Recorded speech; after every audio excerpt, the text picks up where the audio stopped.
Olá, meus queridos leitores do canal Milê. Bem-vindos a mais um vídeo do nosso canal. Eu sou a Miriam e hoje nós vamos aí com comentários, explicações e reflexões do capítulo 2 de Apocalipse. Estamos no nosso desafio de leitura aí, né? Um capítulo por dia e hoje é o nosso segundo dia, tá bom? Se você é novo por aqui, tá chegando agora, já se inscreve, deixa o seu like, eu tenho certeza que esse vídeo de alguma forma vai abençoar e edificar a sua vida, tá bom, gente? Abrindo parênteses aqui de novo, a minha voz, eu continuo na luta com a minha voz, tá bom, gente? Mas eu não vou parar de gravar aqui o vídeo pra vocês, eu me comprometi com vocês. E eu vou gravar, assim, eu só não vou gravar se eu não tiver nenhum tipo de voz. Mas, enfim, fecha os parênteses aqui. Vamos lá. Gente, esse capítulo 2 aqui de Apocalipse começam as cartas. E algo interessante que eu já quero falar pra vocês, que eu, analisando aqui, né, eu li mais de uma vez, na verdade, o capítulo 2 para falar para vocês, gente. E estudei, procurei umas coisas aqui para falar com vocês no vídeo. E sabe o que eu percebi? Né? Algo interessante que acho que a gente pode trazer assim meio que para nossa vida. É o seguinte, as cartas aqui são enviadas, né, de Jesus para as igrejas. E é enviado uma mensagem particular para cada igreja. Cada igreja tinha suas dificuldades e tinha suas qualidades, né? Então, as cartas ali, cada uma era de um jeito. E eu acho isso algo muito interessante, que Jesus, ele nos trata, né? Apesar dele nos amar todos iguais, dele ter morrido na cruz por todos nós e tudo mais, mas ele nos trata na nossa particularidade, né? Ele nos trata na nossa individualidade. Cada um tem uma necessidade e o Senhor é tão maravilhoso e tão lindo que Ele nos trata na nossa necessidade. Você já parou para pensar nisso? Então, eu li aqui e cada carta, uma carta é diferente da outra, né? Cada igreja ali precisava de uma palavra, de uma forma, de uma exortação e tudo mais. E eu vi o quê? Que Jesus, ele tratava de forma individual. Então, às vezes, nós vemos pessoas passando por dificuldades ou por coisas boas e às vezes nos comparamos. E uma coisa que não é legal, gente, é se comparar. Porque o tratamento que Deus vai dar para mim vai ser diferente do seu. A forma que Deus fala comigo talvez seja diferente da sua. A forma que Deus vai me deixar ali passar por uma tribulação, por uma aflição, vai ser diferente da sua forma. E a forma que Ele vai dar a minha bênção vai ser diferente da sua. E tá tudo bem, porque cada um é de um jeito, cada um tem uma necessidade, cada um tem uma personalidade. E eu achei isso demais aqui nas cartas. Na verdade, no capítulo 2, ele tem 4 cartas, tá? A carta à igreja de Efésios, a carta à igreja de Esmirna, a carta à igreja de Pérgamo e a carta à igreja de Tiatira. São 7, tá? No próximo capítulo nós vamos ter as 3 que estão faltando, certo? Mas, enfim, antes de começar a falar, eu achei isso muito interessante. Outra coisa que eu achei interessante nas cartas, eu tô falando aqui o meu panorama geral do capítulo, né? Eu não tô indo aqui na sequência. É que Jesus, ele se apresenta de uma forma diferente e em cada carta. Né? Vou dar um exemplo aqui.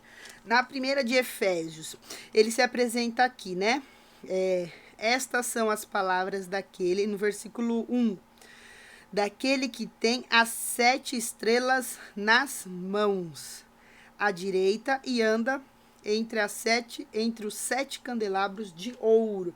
Lembra que a gente falou isso, né, das 7 estrelas no capítulo anterior? O quê? Que Jesus, ele está entre a igreja, né? Jesus é a liderança da igreja. A liderança da igreja está na mão de Jesus e ele se faz presente nas igrejas. Então, ele se apresenta aqui como as 7 estrelas nas mãos. E já na Esmirna, ele se apresenta como sendo o primeiro e o último, que morreu e tornou a viver. E na igreja de Pérgamo, ele se apresenta como a espada afiada de 2 gumes. Olha que interessante. E em Tiatira, ele se apresenta como o filho do homem, cujos olhos são como chama de fogo e os pés como bronze reluzentes. Olha que demais, gente. Enfim, eu amo a Bíblia, né? Então, vamos lá, vamos por igrejas. Aqui eu já fiz meio que um panorama geral, porque eu li várias vezes e isso se destacou na minha leitura, no meu olhar, assim, foi algo que me chamou a atenção. Mas a gente vai falar mais sobre isso. Vamos lá. Algo interessante que a gente precisa falar. Começa com a igreja de Éfeso, né, gente? A igreja de Éfeso é do versículo 1 ao versículo 7. Algo interessante que a gente pode falar aqui da igreja de Éfeso é que ela era a capital da Ásia Menor. E ela era muito rica, muito grande. Era um lugar ali onde era um centro, na verdade, né? Um centro e onde eles faziam culto a Diana. Lá eles tinham uma das 7 maravilhas do mundo antigo, era o templo de Diana. Então isso é algo interessante. Então existia ali cultos pagões, cultos de adoração a Diana e tudo mais. Então essa era o contexto, né, se é assim que a gente pode dizer, de Éfeso, certo? E Paulo ficou em Éfeso ali por 3 anos, na sua 3ª viagem missionária, certo? E algo começou a acontecer naquela cidade. Realmente um arrependimento começou a acontecer, as pessoas começaram-se a convencer do pecado e elas começaram a confessar o seu pecado de forma pública. Isso é algo muito, muito maravilhoso, porque é o mover do Espírito Santo, porque é o Espírito Santo que nos convence do pecado. Então, é algo interessante. E Paulo também envia Timóteo para ficar lá, seu filho na fé, tá? E essa carta aqui, ela vem depois de 40 anos, que tudo isso aconteceu, que Paulo foi e tudo mais. E algo que chama atenção na igreja de Éfeso é a fé, o amor. Aqui ele fala, né, ó, a partir do 2, eu vou tentar não deixar esse vídeo muito longo, tá? Já foram 7 minutos, eu tenho 3 igrejas para falar, na verdade 4 que eu tô começando aqui Éfeso, mas eu vou tentar ser um pouco mais sucinta. Mas eu quero de uma forma, gente, deixar o mais simples possível, tá? Pra mim, tá sendo um desafio gravar os vídeos. Normalmente eu gravo alguns vídeos, né? E deixo aí, mas eu tô estudando bastante para falar para vocês, então tá sendo um desafio, tem muitas informações para passar. Eu espero que você tenha paciência de ouvir todo o vídeo. Fechado? Então vamos lá. É interessante que Jesus, ele primeiro fala as qualidades e depois ele exorta, né? Então eu vou te dar uma dica. Às vezes nós precisamos exortar alguém, né? Ou talvez dar um toque, falar com algum irmão da igreja. E uma dica é essa. Primeiro fale as qualidades da pessoa. Primeiro reconheça o que ela fez de bom, o que ela faz de bom. E depois você fala, ó, então, né? Sempre tem um então, mas, porém, todavia. E Jesus, ele faz isso aqui nessa carta de Éfeso, nas outras também. Porém, nós vamos ver, tem uma carta que Jesus, ele não viu nada de errado, mas a gente chega lá, ok?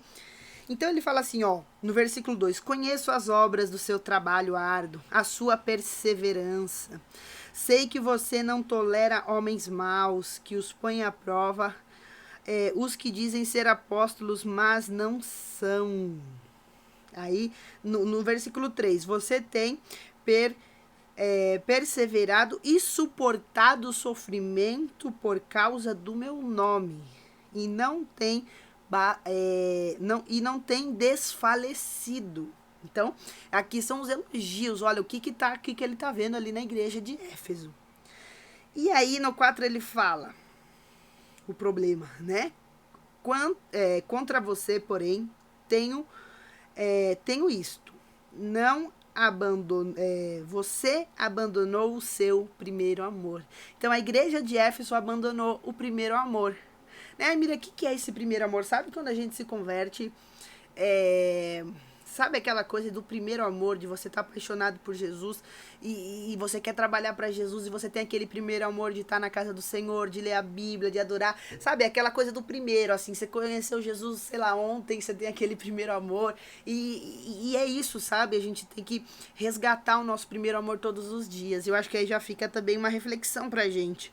Né? Será que eu tenho abandonado meu primeiro amor? Às vezes nós seguimos na nossa caminhada cristã e nós começamos a nos decepcionar, né? Às vezes com pessoas, e até mesmo com Deus. O Deus às vezes não fez o que a gente quis, falou não, e a gente começa a apagar, esfriar aquela coisa do primeiro amor, aquela coisa de tipo, meu, eu amo Jesus, eu quero viver para Ele, eu tô disposto, caso necessário, né, morrer por Jesus. Será que esse seu primeiro amor, ele tá aceso pelas vidas também, pelas almas perdidas? Então eu acho que a gente pode, e aí, como que tá o meu primeiro amor? Né? Ai, Miriam, meu primeiro amor tá legal.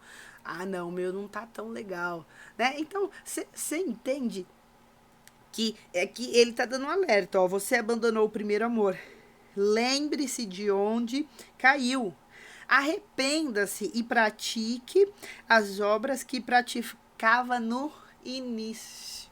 O que você, a gente pode trazer isso pra gente, tá? O que você fazia quando você conheceu Jesus, as suas obras, e agora você não faz mais?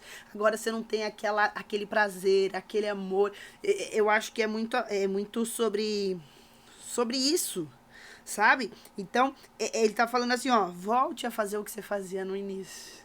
E às vezes, eu sempre falo assim, Jesus, não deixa eu perder, né, o primeiro amor, não deixa eu perder esse amor que eu tenho por ti. Porque quando a gente perde o amor, a gente perde tudo. Quando a gente perde aquela coisa, né, porque eu acredito muito que o amor é uma decisão. Isso é um fato, né? Você decide amar a Deus, você decide amar alguém, né? Eu acredito que o amor é uma decisão. Você decide todos os dias, né, amar Jesus. Você decide todos os dias viver para Jesus. E enfim, eu acredito não só no de Jesus, mas outros tipos de relacionamento, né? Você decide amar aquela pessoa. Pessoa perfeita você não vai encontrar, mas você decide. E quando o amor vai esfriando, o amor vai, né? Eu não acredito que o amor ele acabe. Eu acho que ele só vai se aperfeiçoando, né? Em relação a relacionamentos. Mas e com Jesus eu também acredito nisso, né? Na verdade, talvez o seu primeiro amor aí ele tá esfriando, ele tá baixinho, você não tá dando tanta prioridade para ele. E você acha que acabou, mas na verdade é que você não tá dando a importância que precisa. Então, eu acho que é algo pra gente refletir. E aí, ó, no 7 ele fala assim: aquele que tem ouvidos, ouça o que o Espírito diz às igrejas. Ao vencedor darei o direito de comer da árvore da vida que está no paraíso de Deus. Certo? Vamos agora para a carta de Esmirna, tá? Vou tentar ser o mais rápido possível aqui, gente. Mas eu já tô 12 minutos. Enfim, a carta de Esmirna aqui é menorzinha. A princípio é menorzinha aqui no capítulo 2. E algo interessante da carta de Esmirna, gente, é o quê? Que Jesus não viu nada de errado nessa igreja. Na carta de Esmirna não houve exortação. Olha que coisa boa, né? Se é assim que a gente pode dizer. Que coisa demais. Eu achei isso muito legal. De tipo, não tinha.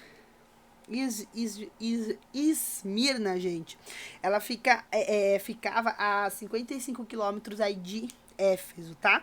Era a segunda maior cidade, né? A segunda mais importante. Era uma cidade ali portuária. Era uma cidade também que era muito ligada aos esportes. Os jogos de esportes aí mais famosos da época era lá que acontecia, e tinha uma influência cultural muito grande, tinha bibliotecas, a arquitetura era muito bonita, tinha palácios e tudo mais. E lá também, gente, era o centro mundial da adoração ao imperador, eles eram muito idólatras. Por isso que fala aqui, no versículo, ó, estas são as palavras daquele que é o primeiro e é o último, que morreu e tornou a viver. Então o Senhor é o primeiro e último, né? O Senhor Jesus venceu a morte, né? Nós falamos isso no capítulo anterior, sobre ele matou a morte, né? É algo meio louco de ouvir, mas é isso. E aqui ele está falando que é independente das pessoas ali que adoram o imperador e tudo mais, ele que é o primeiro e último. Ele que morreu e tornou a viver. Então, isso é algo interessante, que cada característica que é falada no começo da carta tem a ver com alguma coisa ali da cidade que Jesus quer falar. Isso é algo muito interessante, né? Existem vídeos também, estudos mais profundos sobre isso. Eu estou tentando dar uma pincelada aqui, o menos comprido possível. Eu vou tentar, tá bom? Vamos lá. Aí no 9 ele fala, ó, conheço as suas aflições e a sua pobreza, mas você é rico. As aflições aqui são as perseguições, gente. Os cristãos estavam sendo muito perseguidos por seguir a Jesus. E a pobreza aqui, existia muitos cristãos que eram escravos. E quem não era escravo estava sendo roubado, estavam saqueando tudo deles ali, tirando propriedades e tudo deles. Então eles estavam vivendo na pobreza e na perseguição por seguir a Jesus. Olha que coisa séria. E aí no 10 fala assim, ó, não tenha medo do que você está prestes a sofrer. O diabo lança alguns de vocês na prisão para prová-los e vocês sofrerão perseguição durante 10 dias. Seja fiel até a morte e eu lhe darei a coroa da vida. Aquele que tem ouvidos ouça o que o Espírito diz às igrejas. O vencedor de modo algum sofrerá a segunda morte. Será que você está disposto, acaso o nosso país comece a perseguir os cristãos, será que você está disposto a não negar Jesus? Será que você está disposto a ser obediente até as últimas consequências? Ontem eu comentei isso lá eu preguei na igreja Torre Forte com jovens e eu falei isso. Será que você está disposto a ser fiel até o fim? Será que você está disposto a ser fiel por Jesus, caso isso custe a sua vida? É algo pra gente se pensar. E aí você viu que aqui não tem nenhuma exortação. E aí já passa para a igreja de Pérgamo. E algo interessante, gente, na verdade, cada igreja aqui dá pra gente ficar 1 hora falando, né? Eu tô tentando ser o mais sucinta possível, mas tem muitas informações legais. E aí começa aqui a igreja de Pérgamo no versículo 12, e fala assim, ó, estas são as palavras daquele que tem a espada afiada de 2 gumes. Sei onde você vive, onde está o trono de Satanás, contudo você permanece fiel no meu nome e não renunciou à minha fé, não renunciou à sua fé em mim, nem mesmo dando a Antipas, minha fiel testemunha. Foi morto nessa cidade onde Satanás habita. Pérgamo, gente, significa casado, casamento. Na verdade, Pérgamo ali era a capital da província romana, de Roma. Tinha ali também a maior biblioteca do mundo, isso também é algo interessante pra gente se falar.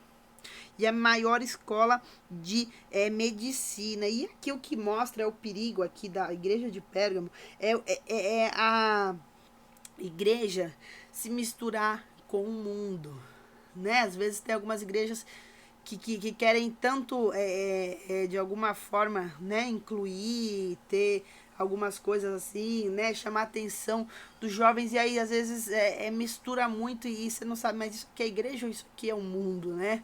Então, são coisas pra gente tomar cuidado. E aqui, ó, ele fala, né, que eles estão sendo induzidos a comer alimentos sacrificados a ídolos, a praticar imoralidade sexual. E aí ele fala para se arrepender, né? Portanto, se arrependam no 16. Se não virei em breve até vocês e lutarei contra eles com a espada da minha boca. Então aqui ele mostra, ele fala, ó, se arrependa, né? O evangelho começa com arrependimento, né, gente? Se você não se arrepender, não tem jeito. E aí, ó, no 17, no finzinho, ele fala assim: ao vencedor ao vencedor darei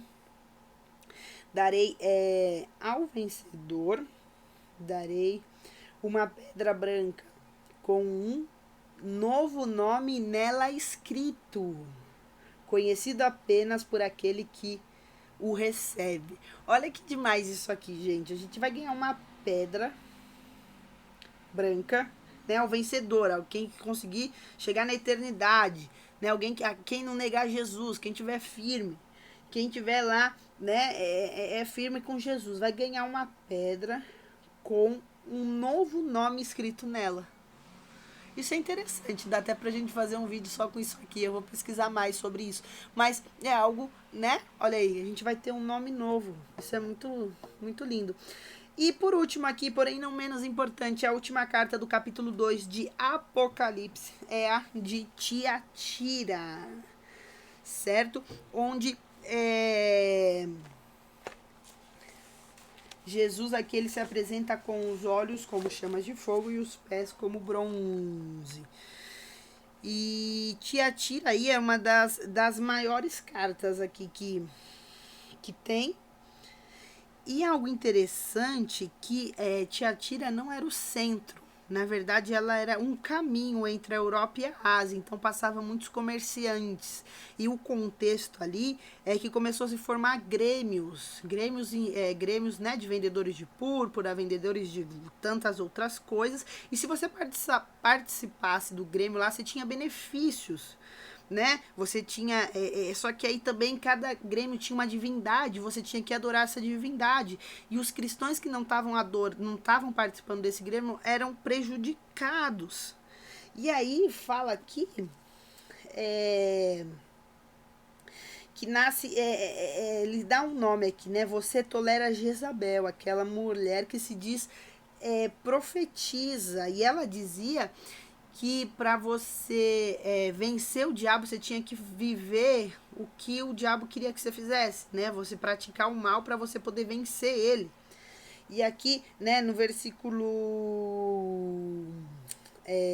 20, né, fala: ela induz os meus servos à imoralidade sexual, a comerem sacrifícios, alimentos sacrificados, de ídolos. Mas aí ele fala, ó, se arrependam-se dessa imoralidade sexual. Ele falou, né? Eu tô falando para ela se arrepender, só que ela não quer se arrepender. Esse espírito aí, né, de Jezabel. E aí ele fala que